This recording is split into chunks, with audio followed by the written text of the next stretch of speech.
As the description says, we are on the road again. Travel stop, truck stop, all that, and it's in the middle of the interstate. And I'm starting to collect stickers. Way up there. It's raining a little bit. I'm just looking. Just looking.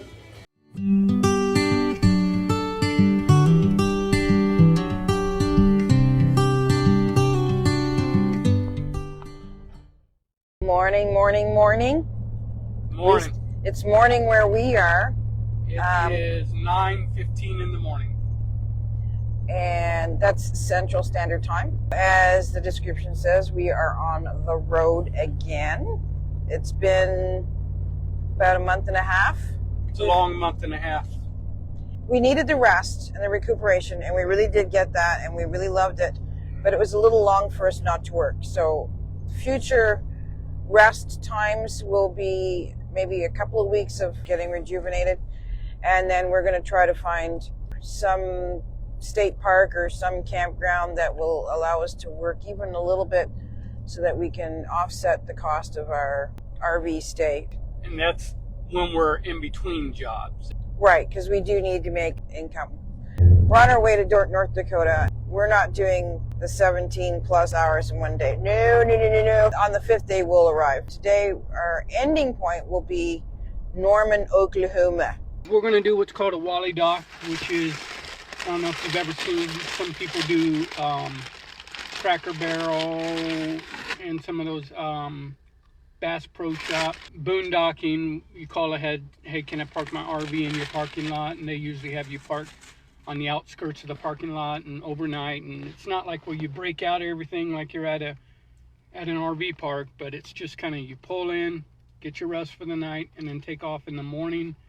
But it's boondocking, so there's no hookups or anything like that. No place to dump your tanks, no place to get water, electric. Better have a generator or a battery bank, both of which we have.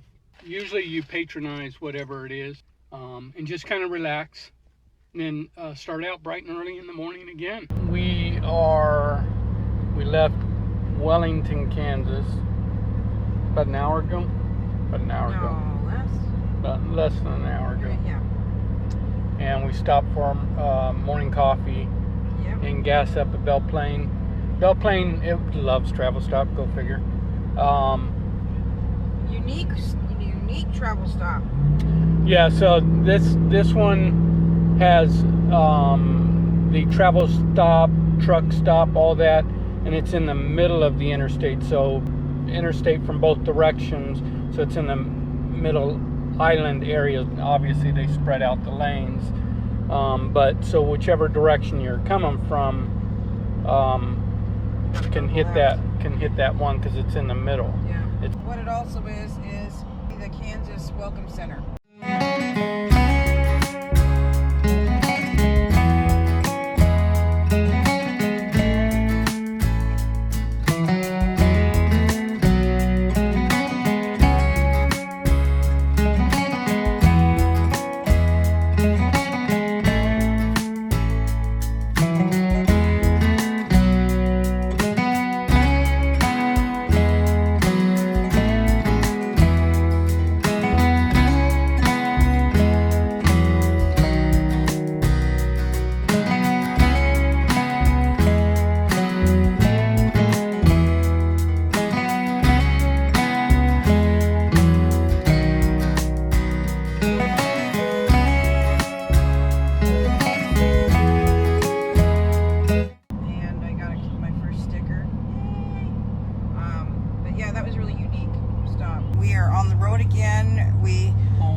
Finally got a decent night's sleep, which we really desperately needed after approximately 3 nights of not really sleeping well. And we were at our Love's RV overnight stop, which meant the AC kept, you know what, I barely heard the traffic. I really did. But I was also deeply sleeping. So, and we were at the right temperature, so we were very happy. So the dumps were not at the exact sites. There's only 3 RV overnight sites, and but it was easy for us to pull right out and right along the edge to do the dumping and fill the house water this morning. We had water, but the water pressure was too low by the time we were leaving. And I'm starting to collect stickers. I want to get stickers, especially if we sleep overnight in the state. That's always a contention with other RVers. Is it when you sleep overnight, when you pass through, or when you sightsee, or any of the above? When you work, or you know, something. We were able to stick a sightseeing in there. That's the first time I've done that on our trip.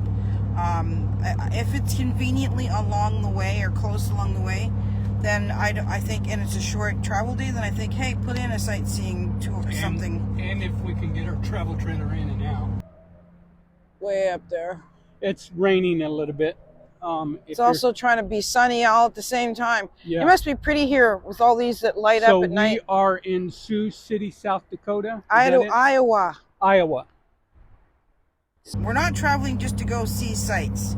We're traveling for a purpose, which is to go do work. But of course, if you can put a little bit of sightseeing in there, then it's always nice, right? Anyway, I don't know if you're going to be able to hear me over the music, but we're sitting outside Cracker Barrel. We just ate.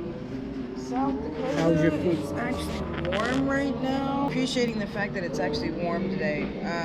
But everywhere we go, it starts to drop 10, well, farther up north, drop in degrees. We did drive between Pacific Junction, Iowa, and here in Sioux Falls, South Dakota. Somewhere in the middle, we actually saw snow on the ground. It was cold.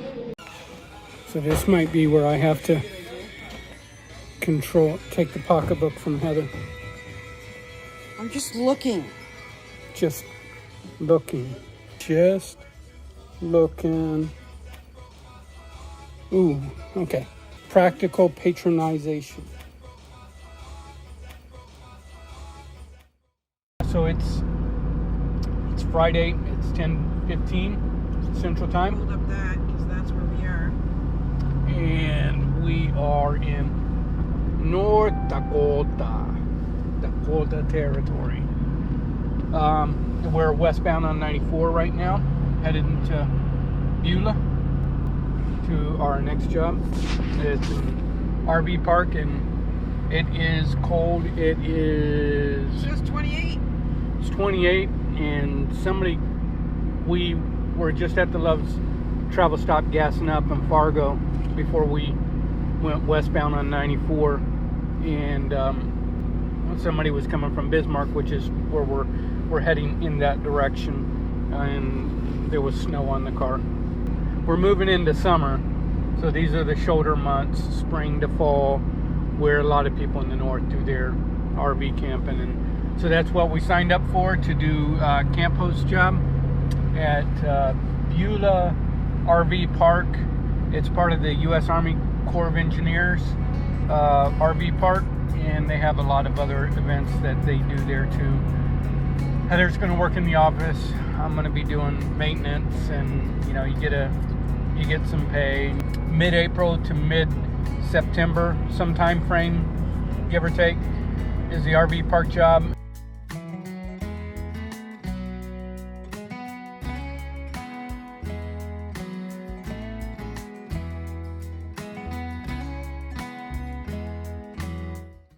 And then they, up here in North Dakota, they do sugar beet harvest, which is about 2 weeks worth of hard grind work.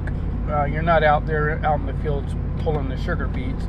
You're at the piling stations where the trucks bring in the sugar beets. But it's hard work. It's 12 hours a day, 7 days a week for 2 weeks, or weather dependent. And then heading back south before Thanksgiving, and get back into DFW, and hopefully see some family and friends at that time. But pray for us, safe travels. And put up the pictures anyway. They obviously had to put up so people wouldn't deface the monument, I would imagine, is why they put that. Looks like it's falling apart at the corner up there. Oh, a little piece, yeah.